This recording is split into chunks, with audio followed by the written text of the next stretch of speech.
നമസ്കാരം. സ്റ്റിച്ച് പോലല്ലേ സർവേയും? ശശി തരൂരിന്റെ തലപൊട്ടിയ സംഭവത്തിൽ 3 മാധ്യമങ്ങൾ നൽകിയത് വ്യത്യസ്ത സ്റ്റിച്ചുകളുടെ കണക്ക്. ഈ ടീംസ് ആണോ സർവേ നടത്തുന്നതെന്ന് സോഷ്യൽ മീഡിയയിൽ പരിഹാസം. കഴിഞ്ഞ കുറച്ചു ദിവസങ്ങൾക്കുള്ളിൽ കേരളത്തിൽ പുറത്തു വന്നിട്ടുള്ള സർവേ ഫലം സോഷ്യൽ മീഡിയയിൽ അടക്കം വലിയ ചർച്ചാ വിഷയമായിരിക്കുകയാണ്. മാതൃഭൂമിയും മനോരമയും തൊട്ടുപിന്നാലെ ഏഷ്യാനെറ്റ് നടത്തിയ സർവേയിൽ ഒരു തരത്തിലുള്ള ബന്ധമില്ലാത്ത സർവേ ഫലങ്ങളാണ് 3 ചാനലുകളും കേരളത്തിൽ പുറത്തുവിട്ടത്. മാത്രമല്ല, ഈ സർവേ ഫലയിലടക്കം പല പാർട്ടികളുടെയും കോട്ടയായ മണ്ഡലങ്ങളിൽ പോലും അവിടുത്തെ പാർട്ടികൾ 3ാം സ്ഥാനത്തേക്കടക്കം തള്ളി വീഴുന്ന ഒരു സർവേ ഫലമാണ് ഈ 3 മാധ്യമങ്ങളും പുറത്തുവിട്ടിരുന്നത്. അതുകൊണ്ട് തന്നെ ഈ മാധ്യമങ്ങളുടെ സർവേയോട് വലിയ രീതിയിലുള്ള പരിഹാസ രൂപേണയുള്ള മറുപടിയും ചർച്ചയുമാണ് സോഷ്യൽ മീഡിയയിൽ നടന്നുകൊണ്ടിരുന്നത്. എന്നാൽ ഇന്നലെ ശശി തരൂർ തുലാഭാരം നടത്തുന്നതിനിടെ ത്രാസ് പൊട്ടി കോൺഗ്രസ് MLA ശശി തരൂരിന്റെ തലയിൽ വീണിരുന്നു. അപകടത്തെ തുടർന്ന് 8 സ്റ്റിച്ചാണ് തരൂരിന്റെ തലയിലുള്ളതുമെന്നാണ്. അപകടത്തിൽ ശശി തരൂരിന്റെ തലയിൽ 6 സ്റ്റിച്ച് ഉണ്ടെന്ന് ഏഷ്യാനെറ്റും 11 സ്റ്റിച്ച് ഉണ്ടെന്ന് മനോരമയും 8 സ്റ്റിച്ച് ഉണ്ടെന്ന് മാതൃഭൂമിയും വിവരം നൽകിയിരുന്നു.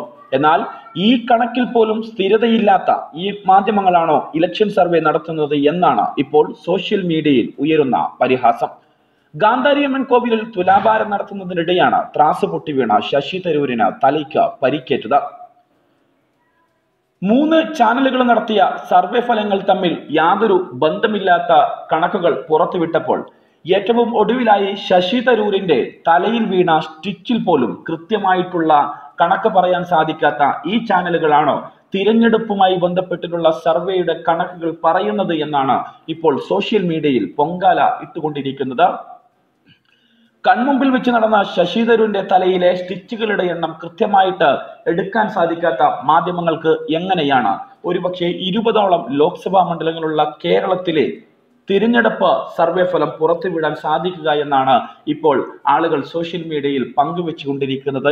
എന്തായാലും ഒരു കാര്യം ഉറപ്പാണ്, ഇപ്പോൾ നിലവിൽ വന്നിട്ടുള്ള 3 മാധ്യമങ്ങളുടെയും സർവേ ഫലം വലിയ രീതിയിൽ തന്നെ കേരളത്തിലെ പൊതുജനം തള്ളിയിരിക്കുന്നു എന്ന് തന്നെ വേണം കരുതാൻ. കാരണം രാഷ്ട്രീയ പാർട്ടികളുടെ അനുഭാവികൾക്ക് പോയിട്ട് നിഷ്പക്ഷരായിട്ടുള്ള ആളുകൾക്ക് പോലും ദഹിക്കാവുന്ന തരത്തിലുള്ളതല്ല സർവേ കണക്കുകൾ എന്നുള്ളത് തന്നെയാണ് ഫലം. മാത്രമല്ല, തിരുവനന്തപുരത്ത് BJPക്ക് സാധ്യത കൽപ്പിക്കുന്നു. കുമ്മനം രാജശേഖരൻ കേരളത്തിൽ ഒരു അക്കൗണ്ട് തുറക്കാനുള്ള സാധ്യത തിരുവനന്തപുരത്ത് സർവേ ഫലം കാണിക്കുന്നു. മാത്രമല്ല, പത്തനംതിട്ടയിലും തൃശ്ശൂരിലും ഒക്കെ BJP വലിയ മുന്നേറ്റം ഉണ്ടാക്കുമെന്ന് കേരളത്തിലെ തിരഞ്ഞെടുപ്പ് സർവേ ഫലം പുറത്തു വരുമ്പോൾ ഒരുപക്ഷെ കേരളത്തിന്റെ മതേതര മനസ്സിന് അത് അംഗീകരിക്കാൻ സാധിക്കാത്ത വൈക്ലഭ്യമാണോ എന്നറിയില്ല. എന്തായാലും ഈ 3 സർവേയും തികഞ്ഞ അവഗണനയോടെ പുച്ഛിച്ച് തള്ളിയിരിക്കുകയാണ് കേരളത്തിലെ സമൂഹം. ഇപ്പൊ അതുകൊണ്ട് തന്നെ ആയിരിക്കണം ഒരുപക്ഷെ ശശി തരൂരിന്റെ ഈ സ്റ്റിച്ചുമായി ബന്ധപ്പെടുത്തി ഈ ചാനലുകളുടെ സർവേ ഫലത്തെ കേരളത്തിലെ പൊതുസമൂഹം താരതമ്യപ്പെടുത്തിയത്. എന്തായാലും ഈ സർവേ ഫലം എത്രത്തോളം കൃത്യമാണ് എന്നറിയാൻ വേണ്ടി തീർച്ചയായിട്ടും നമ്മൾ മെയ് 23 വരെ കാത്തിരിക്കേണ്ടി വരും എന്നുള്ള വസ്തുത തന്നെയാണ്. News desk, national news.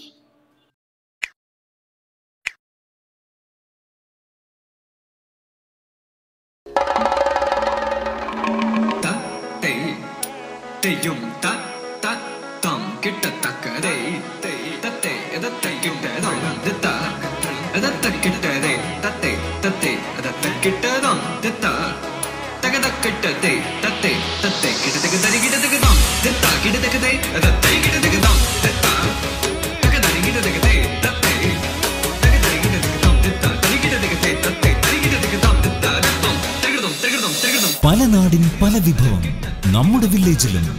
Oryx village, സ്വാദും വിനോദവും ഒരുപോലെ അനുഭവിച്ചറിയാൻ വരൂ. Oryx village, highway junction, south Kanhangad. ഇനിയും ചാനൽ സബ്സ്ക്രൈബ് ചെയ്യാത്തവർ ഉടനെ സബ്സ്ക്രൈബ് ചെയ്യുക. വാർത്തകൾ കിട്ടാൻ ബെൽ ഐക്കൺ ക്ലിക്ക് ചെയ്യുക.